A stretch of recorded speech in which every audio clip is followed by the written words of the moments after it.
Hello नमस्कार दोस्तों, क्या हाल चाल। स्वागत है आपका एक और नए वीडियो में। दोस्तों, फिर से एक नया टॉपिक, नई जंग। मुझे आपको दोस्तों ये पूछना है, और एक जनरल बात है, पूछना क्या है इसमें। सब जानते हैं इंसान अपनी इस किस अकड़ में रहता है, मतलब इतनी अकड़ में रहता क्यों है। कहने का मतलब है कि जब तक उसके शरीर में एनर्जी है, पावर है, चान है, जवान है, वो किसी अच्छे पद पे है, अच्छी वर्दी पहन रखी है, या अच्छी कंपनी में जॉब करता है, या किसी अच्छी गवर्नमेंट डिपार्टमेंट में है, मंत्री है, नेता है, कोई कुछ भी ले लीजिए, वो व्यक्ति इतनी अकड़ में क्यों रहता है। इसका एक जीता जागता उदाहरण मैं आपको देता हूँ। एक स्टोरी है ये, छोटी सी, और ये रियल है। एक ऑफिस में एक मैनेजर था, बड़ा ही अच्छा खासा 6 फुटा जवान था, और क्या बोलूँ मैं, अच्छा पढ़ा लिखा भी। और क्योंकि मैनेजर है तो जाहिर सी बात है, अच्छा पढ़ा लिखा तो होगा ही होगा। उस व्यक्ति को इतना घमंड था अपने शरीर पे और अपने इस ज़िंदगी पे, कि जैसे वो अमृत पी के आया है, उसको कुछ नहीं होगा, कुछ भी नहीं होगा उसको। वो अमृत पी के आया है, उसको ऐसा घमंड था। कई बार ऑफिस में जो नारियल होता है ना, नारियल, हरा नारियल, जो पानी वाला नारियल होता है, उसको हाथ से तोड़ के दिखाता कि देखो मेरे हाथों में कितनी ताकत है। और ऐसी बड़ी बड़ी बातें कि जैसे उसको कभी कुछ होगा नहीं, वो अमर है, अजर है, कुछ नहीं होगा उसको, ऐसे ही रहेगा जिंदगी भर वो। लेकिन कहते हैं ना, समय अच्छे अच्छों को झुका देता है। समय ने अच्छे अच्छे लोगों की अकड़ ढीली की है। ठीक है। फिर समय आता है लॉकडाउन। बताइए लॉकडाउन में क्या क्या हुआ, कितने लोगों की ज़िंदगियां गई, कितने लोग घर से बेघर हो गए, कितने लोगों के साथ क्या क्या हुआ, ये सबको पता है। और ख़ासकर जो पैसे वाले लोग थे, उनका घमंड तो स्पेशली कोरोना ने तोड़ा। लॉकडाउन जो आया, कोरोना जो फैला, उसने तोड़ा। जिस व्यक्ति की मैं बात कर रहा हूँ ना, इस व्यक्ति ने अपने रहते हुए बहुत सारे लोगों को नौकरी से निकलवाया, उनकी नौकरियां खाई, और कभी भी किसी का प्रमोशन नहीं होने दिया। ठीक है। उसको लगता था कि बस बस मैं ही रोटी खाऊं, बाकी सब साले भूखे मरे। ये ऐसी थिंकिंग थी उस व्यक्ति की। बहुत सारे लोगों को नौकरी से निकलवाया। कहते हैं ना, जिस तरीके से दुआओं में असर होता है, कभी कभी बद्दुआओं में भी असर हो जाता है। क्या पता किस व्यक्ति की बद्दुआ लगी हो उस व्यक्ति को, ये तो भगवान जाने। जब लॉकडाउन आया तो काफ़ी सारे लोगों की नौकरियां गई, और जिस डिपार्टमेंट में वो तलवे चाटता था ना अफसरों के, वो मैनेजर चमचागिरी करता था अपने नौकरी को करने के लिए, और काम ढीले का नहीं। ठीक है। नाम मैं इसलिए नहीं ले रहा क्योंकि अब वो व्यक्ति इस दुनिया में है नहीं। हम कोई भी नहीं रहेंगे इस दुनिया में, एक दिन सबको जाना है। जो आया है वो जाएगा, कोई अमर नहीं है। लेकिन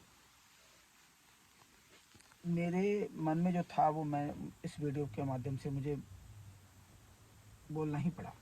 बहुत टाइम से था ये बात मन में, क्योंकि ये स्टोरी रियल है।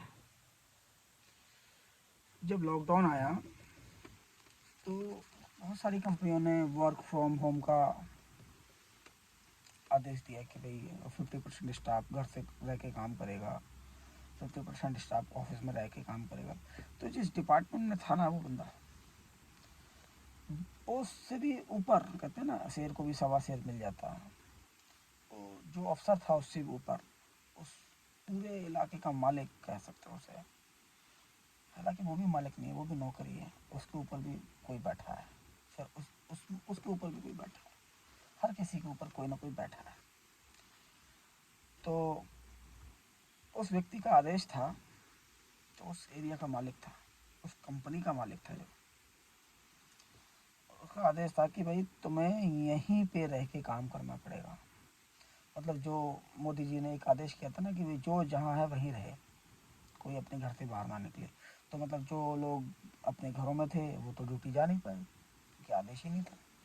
लेकिन डिपार्टमेंट उस कंपनी को तो चलाना था, तो कुछ उस डिपार्टमेंट ने कुछ लोगों को बोला कि आप यहाँ पे आओ, क्योंकि भाई आई कार्ड होते हैं, खासकर कुछ आई कार्ड ऐसे होते हैं जो आ, कितनी भी बड़ी महामारी आ जाए उनको परमिशन होती है आने जाने की। सेम इसमें भी था। तो डिपार्टमेंट ने कहा कि भाई तुम यहीं रह के काम करो। तो अब ये तो मैनेजर था ऑफिस में, इसके अलावा भी एक और मैनेजर था। तो इन्होंने कहा ये देखो हम तो रह के काम नहीं कर सकते, आप हमें आने जाने की परमिशन दो। तो ये व्यक्ति जो जिसकी मैं बात कर रहा हूँ ये तो नहीं आया। दूसरा जो मैनेजर था, असिस्टेंट मैनेजर, वो व्यक्ति उसको परमिशन दे दी डिपार्टमेंट में कि तू आके घर, मतलब घर से तू आना जाना कर सकता है। और भी थे एक दो लोग, उनको भी परमिशन दे दी कि तुम लोग घर से आना जाना कर सकते हो। बाकी लोगों को परमिशन नहीं दी। उन्हें एक वहीं के किसी एक स्कूल में ठहराया गया कि तुम यहीं पे रह के काम करोगे, यहीं से ऑफिस आओगे जाओगे और यहीं पे रह के तुम्हें काम करना है। ठीक है जी, कुछ टाइम कटा, कुछ महीने कटे, लॉकडाउन बढ़ भी गया बीच में, और ये जो मैनेजर है ये नहीं आया ड्यूटी, क्योंकि इसको वहाँ रह के काम नहीं करना था। इसने कहा कि जैसे दूसरे मैनेजर को, मतलब सोचो एक सीनियर मैनेजर है उसको घर से आने जाने की परमिशन नहीं है, लेकिन असिस्टेंट मैनेजर को घर से आने जाने की परमिशन है। कहानी में ट्विस्ट तो यहीं पे है। ये भी, इसको भी कर्मा कहते हैं। भाई जो जितने अच्छे तलवे चाट पाएगा उसको उतनी फैसिलिटी मिलेगी, सीधी सी बात है, आजकल का टाइम ऐसा ही है। परमिशन नहीं मिली तो काफ़ी सारे स्टाफ को कहा गया जो बाहर था, क्योंकि सेकंड लॉकडाउन जब लगा था तो उस टाइम कहा गया था कि भाई तुम ड्यूटी करो आके, लेकिन यहीं रह के करनी पड़ेगी। और जबकि सिविल में जबकि कंपनियों को या बाकी जितने भी डिपार्टमेंट हैं, जितने भी ऑफिस हैं, प्राइवेट सरकारी, सबको अलाउ कर दिया था कि ठीक है तुम अप डाउन कर सकते हो घर से। लेकिन यहाँ पे ऐसा नहीं था। ये व्यक्ति, इसको फिर बोला गया कि तुम्हें यहाँ रह के काम करना पड़ेगा और आने जाने की परमिशन नहीं मिलेगी, यहीं रह के काम करना पड़ेगा। ऑफिस के बगल में एक स्कूल था, वहाँ रह के। अब सोचो, एक असिस्टेंट मैनेजर को परमिशन है कि वो घर से ड्यूटी कर सकता है, आ भी सकता है जा भी सकता है, लेकिन जो सीनियर मैनेजर है उसको परमिशन नहीं है कि वो घर से आ भी जाए और चला भी जाए। इसने कहा भाई मैं नहीं करूँगा। तो अथॉरिटीज़ जो थी, उस कंपनी का जो मालिक था, उसने कहा देखो नहीं करोगे तो फिर आप रिज़ाइन लिख के दे दो। सबसे बड़ी बात यहीं पर है। इस कंपनी के मालिक ने कहा कि तुम रिज़ाइन लिख के दे दो। अब 2-4 दिन 5 दिन टाल मटोल चलती रही। सिर्फ इसी को नहीं कहा, जो कर्मचारी बाहर रह रहे थे, जाहिर सी बात है हर आदमी का घर ऑफिस के आसपास थोड़ी होता है। तो जो लोग बाहर रह रहे थे, उस एरिया के बाहर, मतलब कोई कहीं रह रहा है, दिल्ली एनसीआर बहुत बड़ा है, कोई कहीं रह रहा है, कोई कहीं रह रहा है, उनको भी कहा गया कि अगर तुम में नौकरी करनी है तो यहीं रह के काम करना पड़ेगा, अदरवाइज़ तुम लोग भी रिजाइन लिख के दे दो। खैर वो तो चलता रहा जैसे भी है, लेकिन ये जो मैनेजर था इससे रिजाइन लिखवाया गया ज़बरदस्ती कि भाई या तो यहाँ रह के काम करो या फिर रिजाइन दो। उसके पास कोई ऑप्शन नहीं था, इसने फिर रिजाइन दे दिया लिख के। रिजाइन दे दिया और रिजाइन देने के बाद 6 मंथ भी नहीं बीते, ये व्यक्ति इस दुनिया को छोड़ के चला गया और आज इस दुनिया में नहीं है। देखिए, मैं इन चीज़ों को क्यों कह रहा हूँ, कई बार कुछ जो दर्द होता है ना दिल में, वो कहीं ना कहीं निकल जाता है किसी न किसी माध्यम से। तो शायद मेरे मन में कुछ था, वो मैंने इस वीडियो के माध्यम से बोला है। तो वो व्यक्ति चला गया इस दुनिया से। अब मुझे बताइए, चमचागिरी काम आई? नहीं आई। चापलूसी काम आई? नहीं आई। जितने लोगों को इस मैनेजर ने नौकरी से निकलवाया या उनका प्रमोशन रुकवाया, क्या मिला, किया गया साथ में? कुछ भी तो नहीं। इसलिए कहते हैं अच्छा कर्म करो। किसी की अगर दुआएं नहीं ले सकते तो बददुआएं भी मत लो। सब कुछ इधर ही है। रावण का अहंकार नहीं रहा तो हम तुम क्या हैं यार, कीड़े मकोड़े हैं, कुछ भी नहीं है। सब इधर ही है। जिनके हाथ में सत्ता है वो भी यहीं रह जाएगी, जिनके शरीर पे वर्दी है वो भी यहीं रह जाएगी, जिनके हाथ में पावर पोजीशन सब कुछ है वो सब इधर ही रह जाएगा। कुछ भी साथ जाने वाला नहीं है। तो अकड़ किस बात की है? किस बात की अकड़ है?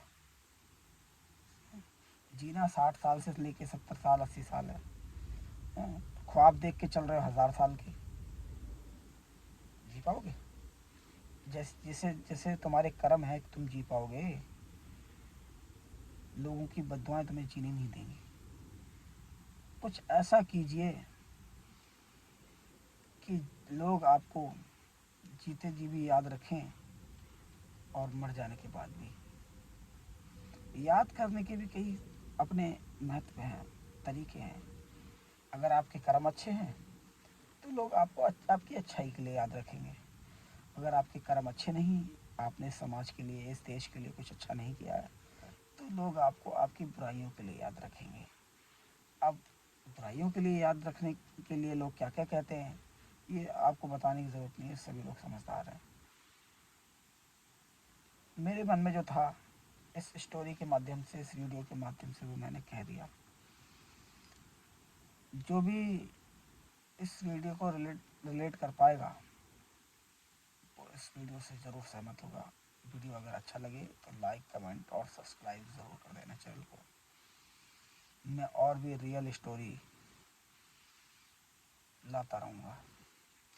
देखिए, किसी को वहम हो या ना हो, मुझे क्लियर है कि जो व्यक्ति आया है वो जाएगा, ज़रूर जाएगा। कोई अमृत पी के नहीं आया, सबको जाना है। तो किसी के मन में ये अगर धारणा हो कि नहीं जी मैं तो अमर हूँ, अजर हूँ, मुझे कुछ नहीं होगा, तो दोस्त ऐसा कोई व्यक्ति नहीं है जो इस दुनिया में रह पाए। हर चीज़ का एक समय है। हम सब लोग किराएदार हैं इस दुनिया में। कोई 60 साल के लिए आया है, कोई 50 साल के लिए आया है, कोई 100 साल के लिए आया है, कोई 80 साल के लिए आया है। एक दिन इस शरीर को छोड़ना ही पड़ेगा। ये भी साथ नहीं जाएगा। साथ जाएंगी तो आपकी अच्छाई और बुराई, आप क्या करते हैं क्या नहीं करते हैं, आपने इस जीवन में किसके लिए क्या किया, इस दुनिया को क्या दिया, अपने देश को क्या दिया, अपने समाज को क्या दिया। दोस्तों, वीडियो बहुत लंबा हो जाएगा, बहुत कुछ है कहने के लिए मेरे पास। फिर मिलते हैं किसी और नेक्स्ट वीडियो में। वीडियो को दबा के शेयर कर देना। जिनको पसंद आए वो लाइक और कमेंट जरूर करना। मिलते हैं किसी और वीडियो में। जय हिंद।